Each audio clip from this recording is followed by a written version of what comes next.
I'm your host, Cody Thomas. Tonight we're joined by head coach, Tennessee Wesleyan University, Coach Randy Casey. Coach Casey is preparing for another exciting season as the Bulldogs continue building towards championship level success and one of the premier NAIA conferences. Tonight we'll discuss his journey of recruiting in today's changing landscape, the transfer portal, NIL, and the new NCAA's 5 for 5 rule. Some exciting newcomers to the roster, and Tennessee Wesleyan's Elite Camp coming up on August the 22nd. Coach Casey, thanks for joining us. Man, it's my pleasure, Cody. It's great to be here, man. Great to finally get on with you guys, and this is gonna be fun. Yeah, man.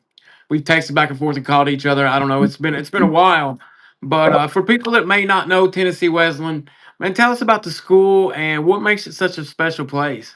Okay, we are a liberal arts NAIA school in East Tennessee. We're about 45 minutes from Knoxville, 45 minutes from Chattanooga, right on I-75. Great place to go to school. Great small town atmosphere. About 60% or 65% of our students are athletes in some sport or another, which makes it great. The great part about it is everybody is rooting for you on our campus. If you come here as a student, your professors, your advisors, everyone is rooting for you. Everyone that our job and everyone on campus, their job is to make sure that you walk across that stage and shake the president's hand in 4 years. And that's a wonderful thing. And it's super positive environment. And our kids come here, and the kids we've recruited, kids we inherited, like I told you earlier, we've had 9 guys. We're 9 for 9. All those guys have either graduated or they were graduate student players, and all those guys have had success, graduated or finished their masters and moved forward into their careers. Sounds like a great culture. You got 65% athletes. Mhm. So it sounds like you guys have a great culture there. And, I know your job is to win basketball games, but, putting kids across the stage and graduating has to be, a great feeling as well, as just as much as winning in basketball, right? Absolutely. And here's the thing with that, Cody, is those things go hand in hand. If a guy's taking care of his business on the court, he's taking care of his business in the classroom as well. And we put academics first. And if you're not taking care of business in the classroom, we're not going to let you get to the court. So, and we have a great support system as far as our success center here on campus, which is awesome, with a tutoring system. Our guys, we had a couple guys last year struggling a little bit with a class. They came into my office. 10 minutes later, they're sitting down with tutors. And, with whatever it takes to help these young men and young women on the women's side, whatever it takes, our people are willing to do to make sure these kids are being successful. And as long as they're doing their part. And it's just a great environment. And like I said, those things go hand in hand, man. If you a good student, more often than not, you're going to take care of business on the court as well. And that's what we're recruiting. We're recruiting great people, great young men that are going to become great men after they graduate, and high character young men. That's what we're looking for. And when we recruit, that's what that's. I told our president I would never bring knuckleheads to our campus, and if I can help it. And sometimes that happens, but we've been fortunate, and our guys have all done what they're supposed to do and take care of their business. That's great. I just got looking. It says it's starting up here. Yeah, there we go. It's going on. I Okay. thought it wasn't recording there for a second, Okay. or actually we're live. But yeah, man. When I talk to kids that are wanting to play college basketball, one of my first questions is, what's your GPA? What do you think Mhm. about school? Because as a head coach, you want to bring a guy in. Like, I think good grades kind of correlates with being mature, responsible. Absolutely. So it kind of builds your resume, because if you say I've got a 3.5 GPA, as a head coach, you're like, oh, this kid seems very more likely of a chance for him to be mature, responsible than someone that's got a C average or something. And you know your job is to win. So you're not trying to take a chance on some kid that can't handle the classroom and not, fill that roster spot that you're trying to get them to fill, correct? Absolutely. Our philosophy is this: if we can't count on them to go to class, we can't count on them in the last 3 minutes of a basketball game. And like you said, like it goes hand in hand. And once we identify a young man that we like, we're going to start taking a look at objections. Okay, we're going to try to remove objections if we can. All right, we're going to check his social media. We're going to talk to his guidance counselor, all those folks. We're going to make sure his GPA is right. What's his test scores, all those things. And if he's averaging 28, but he's got a 1.2 GPA, then he's not coming here. That's not it's not the this is not the place for him. Yeah, academics something in recruiting that a lot of people don't think about. You can score the basketball, but if you can't do it in the classroom, Hmm. like a lot of programs aren't going to take a chance on you. So you guys play in the AAC, the Appalachian Athletic Conference. It's one of the toughest leagues in NAIA basketball. How competitive is the AAC from the top to the bottom, and what do you enjoy most about coaching in it? Well, the thing about it is you better bring it every night. Everybody in our league is capable of beating anybody else. For example, last year we had three battles with Reinhardt University down in Georgia. Those guys finished. They were the last team in to make the conference tournament. I think they were 12th or 13th, whatever the cutoff point is. They were the last team in. And we had three. Like I said, we beat them by two at their place, beat them by about seven at our place, and then beat them on a last second shot in the conference tournament. So, that gives you a great example.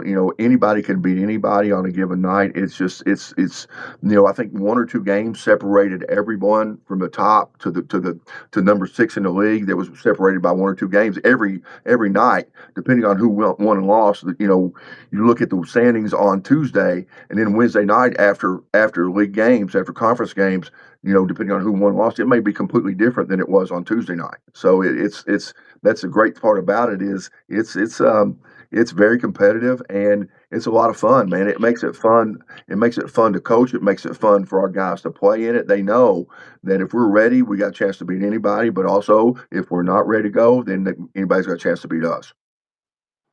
That's awesome. Can you kind of talk about, I think there's a misconception about, kids get offered NAIA schools. It's not D1, D2, and they think that it's not highly competitive or highly talented, athletes in those divisions.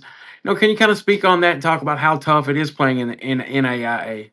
Well, I'll tell you that any level of college basketball, they're great players. It's really good. D1, D2, D3, NAI, everybody can play. Those guys, if you are fortunate to be able to play college basketball, you have an opportunity to play, you are blessed because everybody's good. Everybody's good. And everybody's talented, everybody's skilled, everybody's strong, all the things. They're doing every kid every kid you've watched, I'm sure this summer, you can tell they've been in the weight room, they've been doing skill work, they've been doing all the things that it takes to be a great player. Now, we got to find what separates. Are they willing to, okay, they average 22 a game in high school. Are they willing to come and accept a role? Are they willing to become, you know, above average or lockdown defenders? Are they willing to dive on the floor? Are they willing to do all the things? Are they willing to make that extra pass to do all the things that separate? And those are the things. If the answer to that is yes, then they're highly successful. If not, then they'll be over beside my assistant coaches on the bench. So Yeah. that's just the way it works, man. And listen, our league is full of grown men. We had several guys that were all Americans. Rashawn Hampton, our guy was first team all league, averaged almost 20 a game last year. He's coming back for us. Thank goodness he'll be back with us. I mean, I can just go on and on and on. University of Pikeville had great players. They had first team All American. Johnson University, who ended up winning the conference tournament, beat us in the conference semifinals by one. They had a great post player. So I mean, it's just, and they're big, strong, grown men. And it's not for the weak-hearted or the physically weak. It's really not. Yeah, like I said, I think there's a misconception, but if you get the chance to Yeah. play college basketball, you're blessed. So, what is the identity of Tennessee Wesleyan basketball under Randy Casey? Well, we love up tempo basketball. We're trying to play fast. We averaged 82 points a game, and some 82 and some change last year. We want to average 85 plus this year. I think we had 60, average 62 attempts. We want that to be 70 this coming year. Um, we were not good as good defensively as we needed to be. That's going to be an emphasis starting, when we get back in the fall. But we're going to play fast. We're trying to score in the first 3 to 5 seconds of the shot clock, and we're trying to make people. We're trying to expose people, and we want to advance the ball as quick as we can, reverse it, attack long closeouts, and exploit mismatches if possible. So the way we play, our guys, they all have a green light. They know if that thing's reversed to them and they're open, their job's to shoot it. So they have the freedom to do that, and so it makes it good for them, and there's no pressure on them offensively other than, hey, I just got to go play hard. If I go out there and play hard, coach is going to let me do a little bit of my thing. We teach concepts, and we let our guys play within our concepts, and let basketball players go make plays. Yeah, so just give them the green light. You play D. Let's play fast. You get an open look. Take the shot. You miss Yes, it. We're in 3 more seconds, and we're going to try to do it again. that's So exactly your right. philosophy is get as many shots up as you can, play as hard as defense as you can, turn them over to create offensive opportunities like we're talking about before we Absolutely. come on. Absolutely. So We like to get our offense out of a steal or a defensive rebound and go, and something out of our early, either get a layup or something out of our early offense. Some kind of secondary action with the trail screen or something like that, and go play basketball and force people to be uncomfortable. We work on, like that old saying. I think Coach Calipari used to say, you got to become comfortable playing on being uncomfortable, and we work on that every day. Our guys in practice, we play at a fast pace. We'll put a shot clock. Our shot clock will be 14 seconds instead of 30. So we're playing with a 14-second shot clock in practice. So we get used to that. And then in a game, everything slows down for us when it's speeding up for our opponent, hopefully. so as you continue building the program, what's been the biggest lessons you've learned since arriving there on campus? Um, right. That's a great question. I think that the biggest things that I've learned are that don't be discouraged. And guys are in high school kids especially, they're in love with finding levels a lot of time as to the right fit, and you got to go let them figure it out. Okay, all right, in your mind, in your heart, this kid is probably going to try to oversign. He's going too high. He's not going to be happy, but you got to let them go find that, and then they'll figure it out. And then okay, in 2 years or a year, they're like, hey, coach, you were right, and we should have come there to start with. Do you have a spot for us? And that's usually the way it works out. Not all, but some. That's I think that's the biggest thing that I've learned is that we're not going to get everybody, and also that guys that are good enough to play for us. I'll be honest with you. If they're good enough to be in our league, they're marginal. They're high D2, low D1 type guys. So some of those guys are going to get plucked by an OBC school or a Big South school or somebody like that. Some of those guys that we're recruiting, all of a sudden, somebody's going to swoop in at the end and take them. And obviously, nothing we can say about that. Let them go and see for themselves, and then we'll see what happens after that. So how much has the culture evolved from when you first took over like 3 years ago? Um, you know, our guys, we inherited 10 guys, outstanding kids, great, great, great kids, great students, all the things. The way we wanted to play in our system and our style, at first it was hard. It was painful. That first year was painful. Growth is painful, and they were used to playing a different way, and then that's fine. It was just they had a different style of basketball before I got here, and it absolutely was fine. But we were going to play a different way, and at first they kind of bristled at what needed to be done and what was necessary. But somewhere around Christmas of that first year, they started figuring it out, and we ended up winning 11 of our last 13 and made a big time run at the end, and it carried over to last year as well. What do you feel like your team has grown the most, or your program? Um, you know, again, everybody comes in and they're their high school team or they're whatever their best player, and They come in and they learn to accept a role and learn it's okay to trust your teammates. It's okay to trust, and that's the thing that we've really worked hard on is developing relationships with our guys and let them and understanding that we trust them and that their teammates trust them as well. And once that happens, man, it's fun to watch. It's a beautiful thing. And now guys that for example, Rashawn Hampton last year against what I was talking about against Reinhardt, that game, he had an opportunity to take a shot right there with 2 seconds. He didn't. He gave it up to Corey Marshall for a wide open layup. And the year before as a freshman, Rashawn Hampton would have shot that shot. But that was a great example of his growth, throughout his first 2 years with us, and it's carried over through our program. We averaged that first year we averaged 12 or 13 assists. Last year we averaged about 19. So and that's a big emphasis, and it took us a little bit to get everybody to trust and to change that, but everybody bought in. Yeah, that's amazing. Recruiting, it's changed dramatically over the last, I don't know, few years. How different is your recruiting process today compared to, even 5 years ago? Oh gosh, it is big time different. And what we were talking about, and you and I speak when we speak, we're talking about different things. And you asked me how does NIL affect us? And as far as us having NIL money on our level, there's not a whole lot of schools in our league that have NIL money, if any. But the thing that how NIL has affected us is you have schools, in the OVC or the big, the lower level Division One conferences, and these guys they have a limited amount of NIL money. They're going to spend their NIL money on their first 7 or 8 guys, and so they're hunting guys that are willing to come but won't ask for any, won't have their hand out. So what's going on is the guys on our level that are good enough.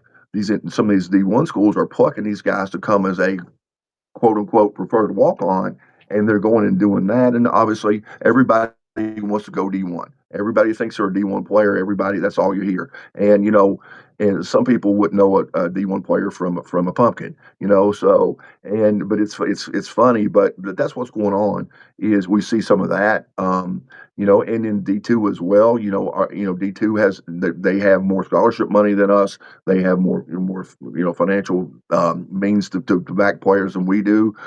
So again, we're competing. We're now when I first got here, we couldn't get into conversation with with these guys. Now they're coming down to the fact either we get them or it's between us and a low D1 or a high D2. So or another high level NAIA program, and that's like I said, we couldn't even get in those conversations when we first got here, but now we're in every one of them we want to get in. Yeah, what qualities do you prioritize, besides basketball talent? Um, High character, high character young man. We'll go watch a young man play, and I'm watching. My assistants are watching certain things. I'm watching certain things. I'm watching how they interact with their coaches, how they interact with their teammates. How are they when they're not in the game? Are they sitting at the end of the bench with a towel over their head pouting? Are they cheering for their teammates? Are they good teammates? And we want to make them. If they're good teammates, we have a chance to be a great teammate. I'm watching all those type things that make people winners and help programs win championships. And those are the things we look for. Obviously, are you a good student? And not everybody's going to not everybody's going to have a 3.8, but you can be a great student and have a 2.9 if that's who you are. As long as you're Yeah. working your tail off and doing what you're doing, you're still going to get a degree, and it's not going to have your GPA on that degree. It's going to say you're a college graduate, and so those are the things we look for. And obviously, is he good enough? Is he athletic enough? Does he potentially what's he look like 2 years down the road? Not what he is this second.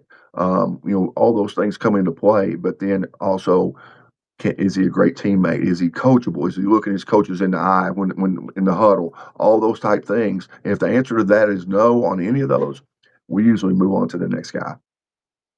Yeah, we were talking before we recorded. We were on live here about academics and like academics. If you have a good GPA, it almost correlates to being, responsible. You're able to, hold yourself accountable. It kind of shows your character to a certain degree. But like Mhm. you said, not everybody's going to be a high academic, but you look at your work ethic and character because as a head coach of a program, you can't afford to have someone that doesn't have character that could stay in trouble because that roster spot's valuable no matter if it's a starter or not, correct? Absolutely. And the thing about it is we've got 15 guys, and for those 15 spots, we'll have 150 to 200 kids reach out. Coach, do you have anything in availability? So I mean, it's highly competitive. And you got to come in with the right approach and the right attitude. And if you come in and work hard, you can stay. If you don't, and you're not doing your job on either academic or athletic, you may not make it. And that's just a reality of it. And we have standards and expectations that we've set for our guys, and those things are non-negotiable. That we require our guys to raise themselves up to our level and to our standards. We're not going to lower our standards for them, and it's been a successful formula. What's the biggest mistake high school players make during the recruiting process that you see? You know, hunting levels instead of the best fit. Like I said, and it's not just players; it's parents as well. Parents are enamored with levels, and not all, but the majority that we see and talk to, and kids are hunting levels a lot instead of, they all want to have that press conference that said, it says I'm signing with a D1 school, or I'm whatever I'm doing. They all want that, but you know not everybody is that. No, but does that mean you can't go somewhere else and on the NAIA level and have a great career and get an education and have make great memories? Absolutely, you can. So I advise kids and parents, hunt the right fit. Hunt the right fit. Don't hunt levels. Don't chase levels. Chase the right fit for your son or for yourself.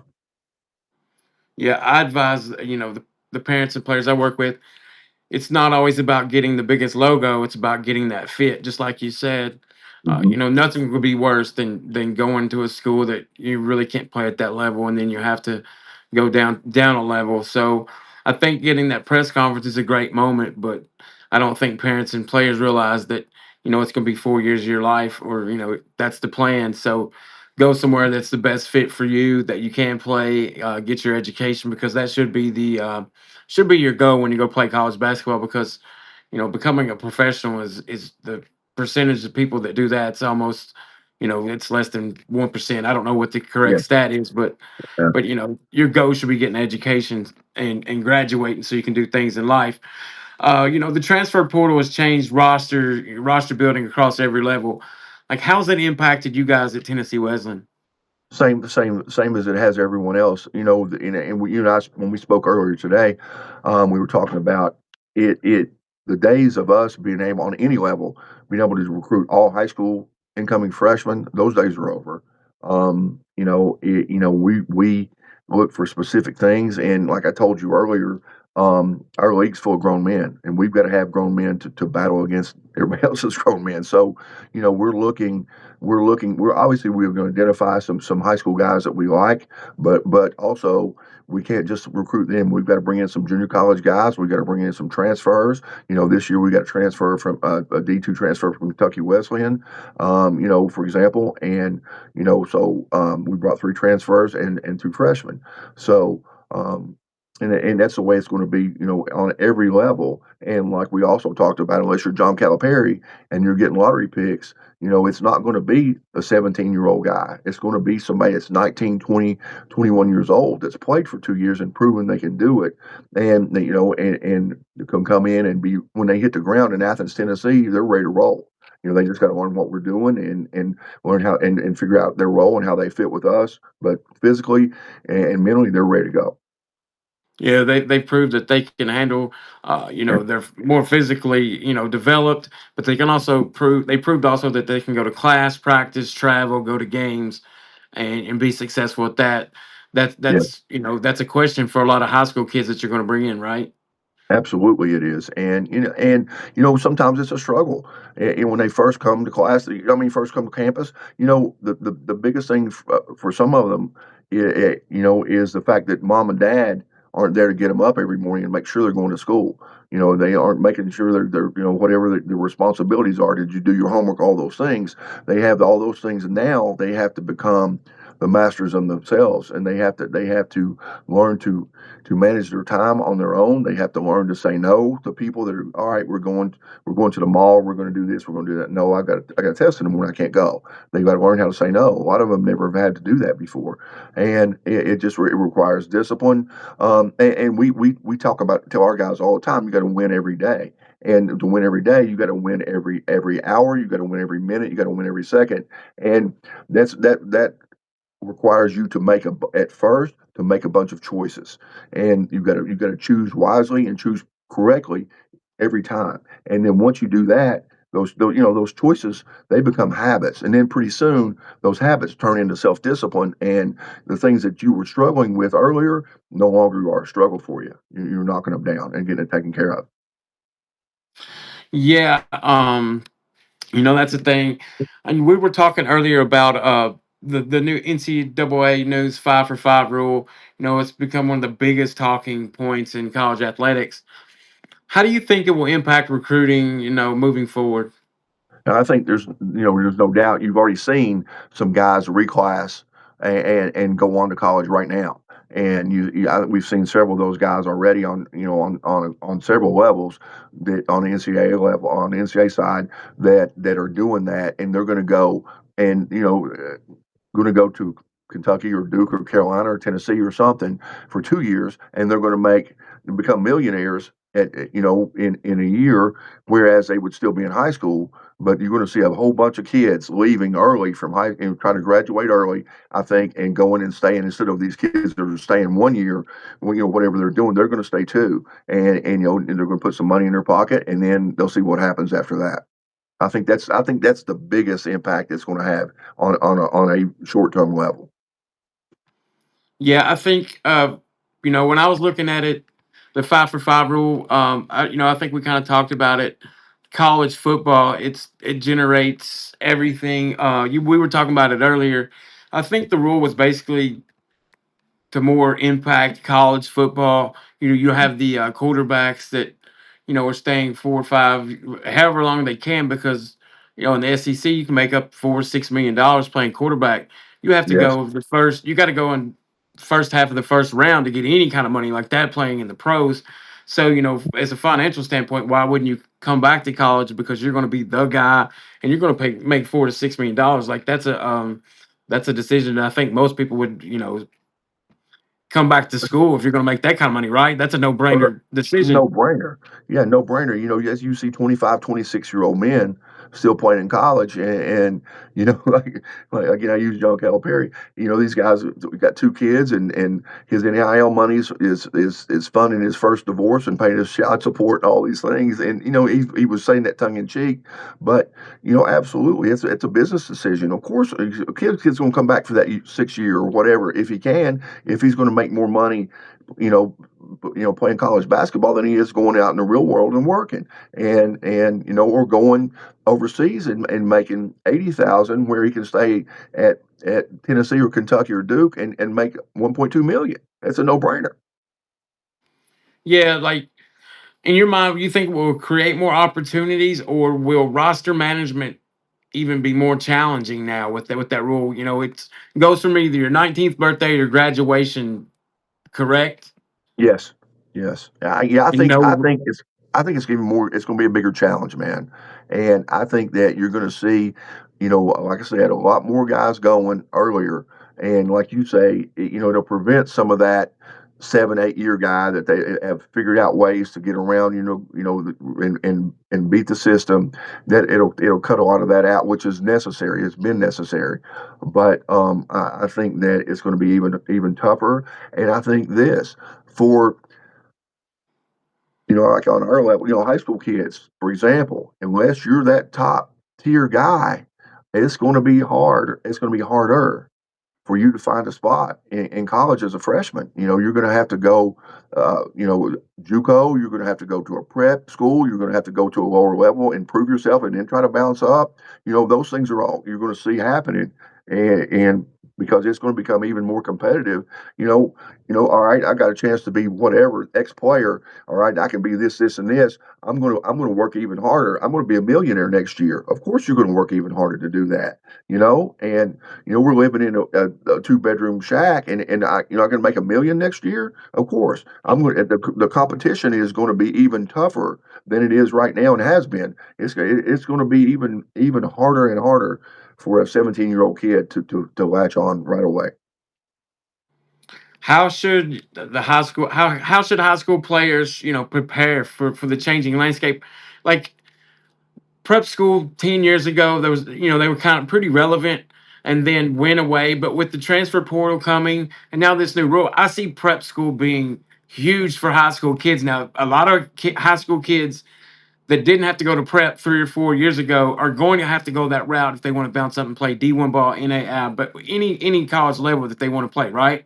Absolutely, absolutely. Prep schools will make a huge comeback, and it's already starting to happen.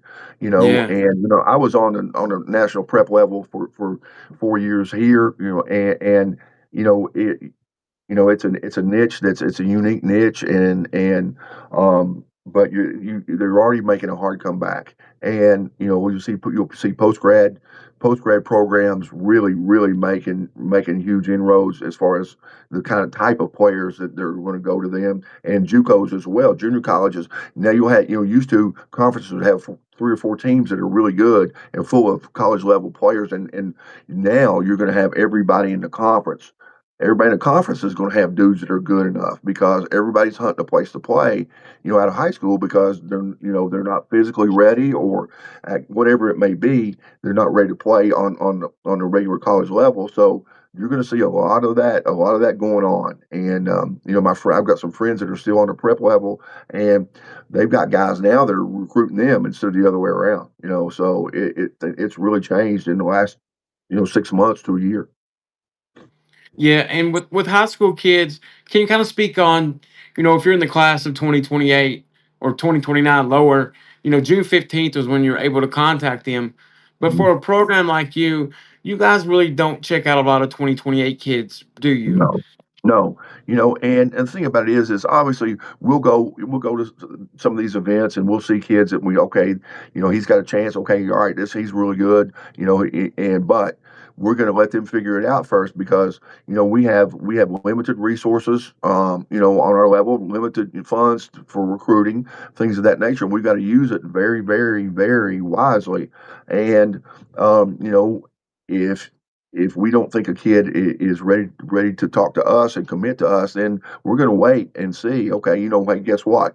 Go talk to everybody else, and if that doesn't work for you, give us a call, and or you know you sign with Tusculum on the D2 level. If that doesn't work out for you, good luck to you. We hope it works out. But if it doesn't, give us a call. You're going to Tennessee Tech. All right, doesn't work out, give us a call. And that's the type thing that happens with us, and it's happened. When I was at the University of Pikeville with Kelly Wells, it happened even then too. And we were super relevant nationally. We're in the top 10 every year, and going to the national tournament and Elite Eight, the Final Four, and all those things. We're doing all those things, but we would still have kids that were still chasing levels, and we would just say, "Great, that's wonderful. Just talk to us when you're ready." And that's what we do with those younger kids like that too. But again, kids local to us and close to us that we identified that are good enough, obviously going to keep tabs on those guys because it's easier. We can go see them a lot quicker than we can go see somebody that's in, Paducah, Kentucky, or Columbus, Ohio. We can go see a kid that's in Nashville or Knoxville or Kingsport or wherever. It's easier for us to do that type thing, or North Georgia, wherever that is. But we're going to let those guys kind of go ahead and figure things out, and walk their path, and see how that works out. And if it doesn't work out and they figure it out that, hey, I need something different, then we're always available. Yeah, you guys with your recruiting budget, like you're recruiting. I advise a lot of the kids that I get a chance to work with look for schools, target schools 6 hours or less. Hmm. With your recruiting budget, there's no sense in looking for a school in Oklahoma if you're from Tennessee or Kentucky, especially at your level, because they can't build that relationship with you because they can't come see you that much because they don't have the money to come travel. And a lot of the assistants in the NAI, they have other jobs too because they don't have the time to be able to do the things that the D1 Correct. schools do. So there's no Correct. sense of throwing darts at things that you're not going to have an opportunity to do, right? That's correct. You look at our roster. We've got guys from all over the country, and we've got a young man from our 6'9" kid, Armando Cordado's from Spain. So, but we have relied heavily on relationships and people that I trust and we've trusted. My assistant coaches trusted to steer us in the right direction with players, and we'll do homework on them. And we have taken some of those guys sight unseen. We've taken kids from Columbus, Ohio. We've taken kids from, you name it, from Florida. But we also know that we trust the folks that are sending them to us. And no more often than not, that's not going to be a high school kid. That's going to be a junior college transfer or a college transfer. And they're coming from places that we can watch film on them. Okay, all right, he's proven he can play on the college level. All right, now we know. So all right, let's go get him. That type thing. But he may be from Oklahoma, but it's not going to be a high school kid. It's just Yeah. not. So you picked up some new additions. JJ, is it JJ Faulkner, right, from Yes. Kentucky Wesleyan? What stood out about JJ, and why was he a priority for you? Well, we have a great returner coming back at the point in Ty Runyon. He played for me on the high school level here, and then moved on to Tennessee Wesleyan. As I moved on, and he's coming back for a graduate year. He had a solid year for us last year, but we're bringing JJ in. That JJ will provide support, and we were able to play those two guys together. Ty is more of a combo guy, and JJ is a pass first point guard, excellent defender. He led the country in he was in JUCO 2 years ago. He led the country in steals and assists in the same year. He's from Carnes, which is Carnes High School, which is Knoxville. And had a super solid year last year at, at at Kentucky Wesleyan, but his mother graduated from and played here at our place and graduated from here, and he basically reached out to us and said, Coach, I want to come to you guys because I want to graduate from the school that my mother graduated from, which is kind of cool. And super solid player, doesn't turn the basketball over, values every possession, and gets the guys the ball on time, on target. He's going to be a super great addition for us. So how do you And fit? How do you see him fitting in your system? Like plug right in and go.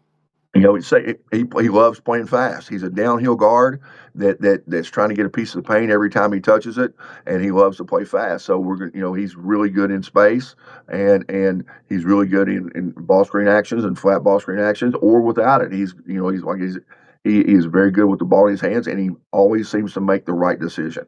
And that's what we're looking for. You make the right play. We talk about it all the time. Make the right basketball play, whatever that may be. If it's the right place to shoot the ball, shoot it. The right place to give it up, give it up. Whatever the right play is, make the right play. And he always seems to make the right play. What about is Tim Fuller his name? They Yes, transferred him from Midway. What made him yes. someone you wanted in your program? Well, first and foremost, I had a relationship with his stepdad, Daniel Price, who played at Pikeville. I've known him since he played. Um, and Tim is a high level. He's a shooter from distance. We graduated Charles Neverdon, who was, I think, third in the conference, and about seventh in the country, well, 3 point percentage, great shooter. We graduated him, so we looked for somebody to replace him. So, we kind of found Tim, and he's 6'6". He's an excellent rebounder, solid defender, and he's an elite level. And that word elite is, this, it's that word elite is tremendously overused in our game Yeah. and sometimes used improperly. But he's an elite level shooter from distance, and he's a floor spacer. And the way we play, we're going to put people in space, and if he can stretch the floor, then and make some shots, and it makes it easier for everybody else. Yeah, and another guy you got, like Kentucky fans may should know this guy. Rashawn Hampton's his name, correct? Yes. Yeah, Well, he yeah, played it. yeah, George Rogers Clark guy. Yeah. yes, yes. Rashawn will be a junior for us this year. He's had 2 great years for us coming back. He was first team all conference last year for us.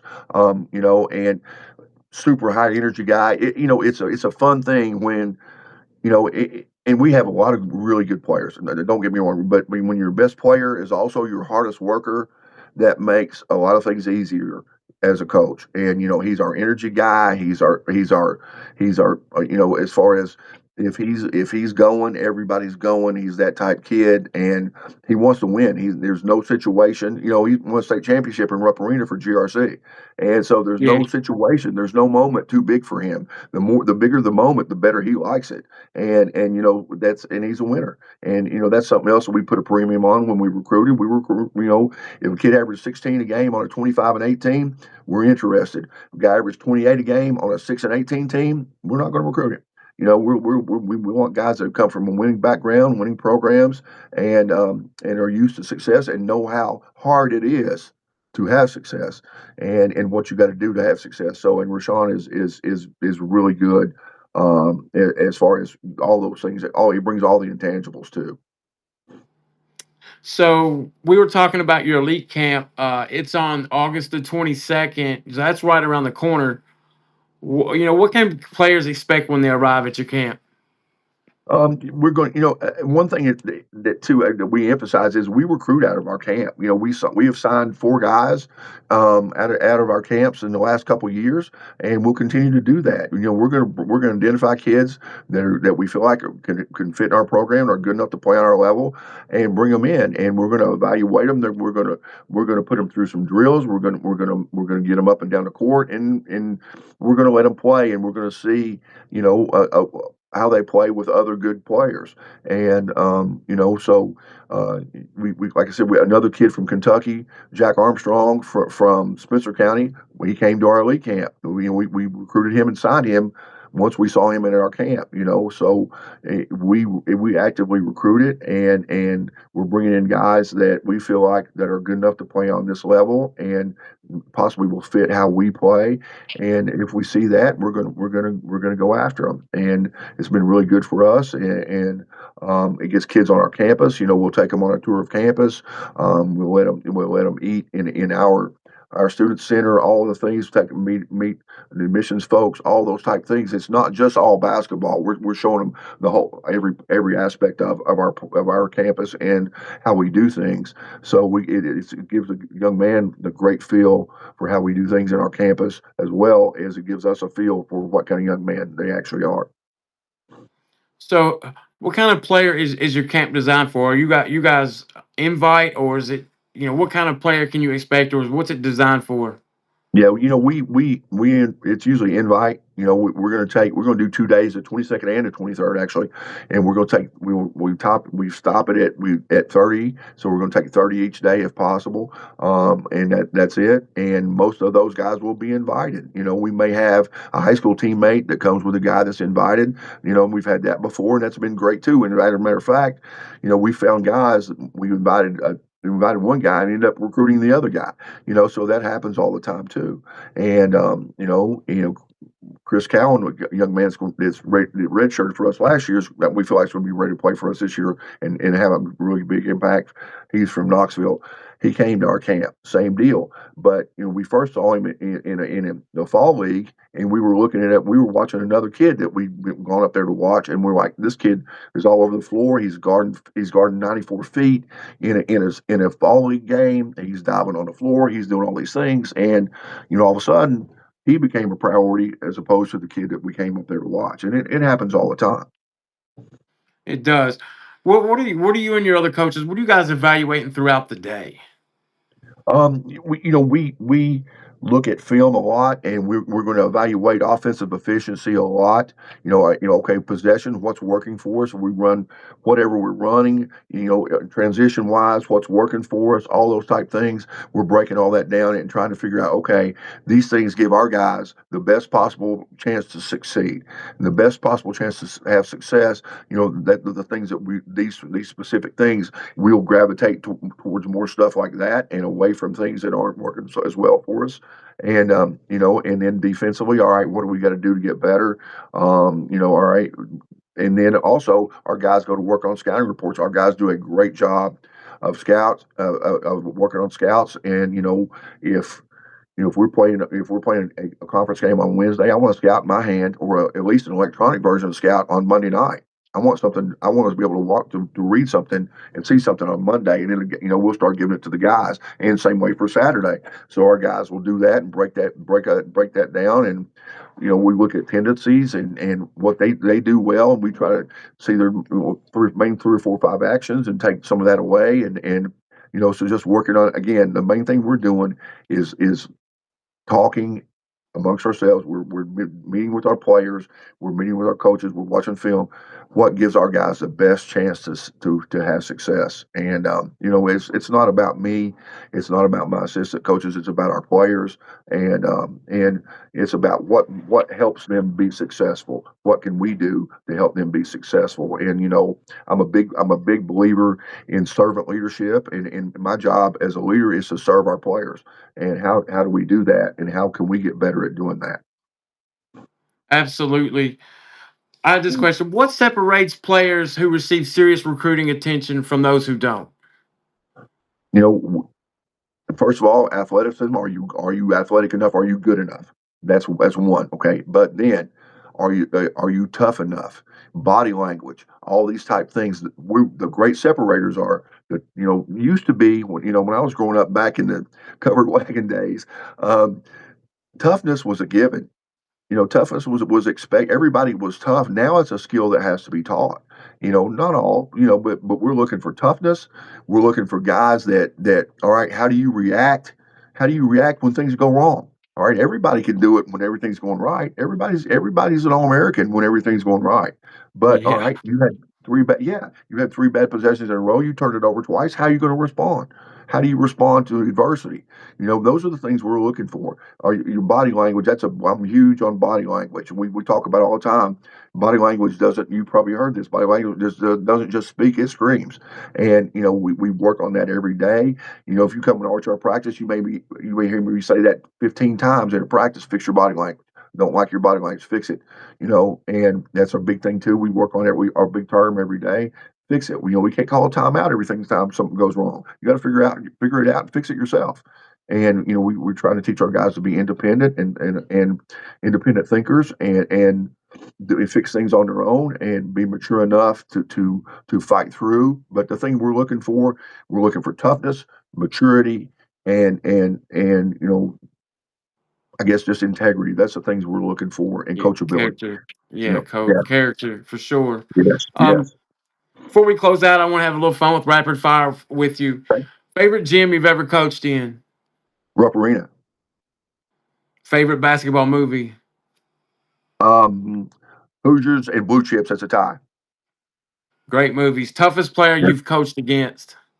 Uh, Ignis Brazdeikis on a prep school level, went to Michigan and was in the NBA after that. He gave us 47 and he could have gave us 87. There was nothing we could do about it. Yeah. Best Yeah. coaching advice you've ever received? Don't ever quit. Keep working. Keep digging in. It's tough. Nothing that happens can everything can be overcome with hard work. If there's a problem or an obstacle, you dig in and work harder, and you usually can figure it out. Coffee before practice or after? Neither one, man. I'm not a coffee guy at all, so neither one. Now, Dream. energy What are you drink, into I'm all then? in. What kind of I drink? drink them. Yeah, I'm amino energy. I'll put it in my water and drink it before practice. So, and I guess that makes some of my guys think I'm about half crazy. I'll drink one of those, and they think I'm completely crazy after that. So, Dream non-conference opponent University of Kentucky. for sure, huh? Yeah, One yeah, word to describe this year's team. exciting. Nice. Coach Casey, man, thank you so much for joining us tonight. We appreciate your time talking about Tennessee Wesleyan basketball, everything happening in college basketball today. Man, I know you're excited. It's the third year for you. This is your team. Best luck this season. I hope you see a great turnout on August 22nd, 23rd for your elite camp. Thanks for watching another episode of the Pure Prospects podcast. Be sure to subscribe to Pure Prospects Insider on Substack for exclusive recruiting news, player evals, interviews just like this one's, rankings, and in-depth basketball coverage. Coach Casey, where can we find you at on social media? We're on Twitter. We have a heavy presence on Twitter at TWU Hoops. Mine is at Coach Casey 31. As X now, excuse me, X. Instagram as well. We same deal at TWU Hoops. So we post a lot of our stuff on there. Will be there, information for camps and things of that nature, highlights, things about our players, featured players, and all that stuff. You can find every bit of that on those things. Before I get out of here, I forgot to ask you this. Mhm. How big is X and Instagram for you guys in recruiting, social media? What's funny is I was telling this to someone the other day. Now, if I text a kid, he may not respond for till if I text him at 8 o'clock in the morning, he may not respond till 8 o'clock at night. If I send him a message, a direct message on X, I get it. It'll hit me back immediately. So those platforms are very important, and the kids are all over those things, and they're watching everything, and they're listening to everything, and they respond. It's for us. It's easier. And my assistant coaches, I'm the old dog. My assistant coaches, they'll say, okay. I say, all right, we need to talk to so and so. All right, I'll hit him on X and see what's going on. More often than not, 2 minutes later, they're talking to him. And then I'm on a phone call with him, which I'm old school. I want to hear your voice. But yeah, that's the biggest thing I think is those kids seem to respond quicker to those type things than they do just regular forms of communication. Yeah, I think X. I advised a parent earlier. Their kid didn't even have an X account, and I was like, you should probably should get one of those because Yeah, it's a great platform. A lot of coaches on there. You guys are on there. You can find kids. It seems like it's easier, to find kids there than on other places. I know Instagram is another place, but X seems like it's recruiting central for for basketball or recruiting in general for any sport. absolutely, agree completely. That's where it's at right now. And the landscape may change tomorrow, but right now the mainstream of whatever's going on in basketball seems to be on X. Yes, sir. Well, I just like to thank you for taking your time. We'll catch up, soon. I can't, I hope that the camp turns out well and you find your guys. But yeah, this year's your third year. Your guys are there, so should be an exciting year for you guys. But uh, I'll see you soon, and man, take care. For everybody else out there watching, we'll see you next time on the Pure Prospects Thank you very podcast. much. Thanks, Cody. I Thanks for coming appreciate you. on, Coach. Yes, Thank you sir. very much. Have a good night. Thank you.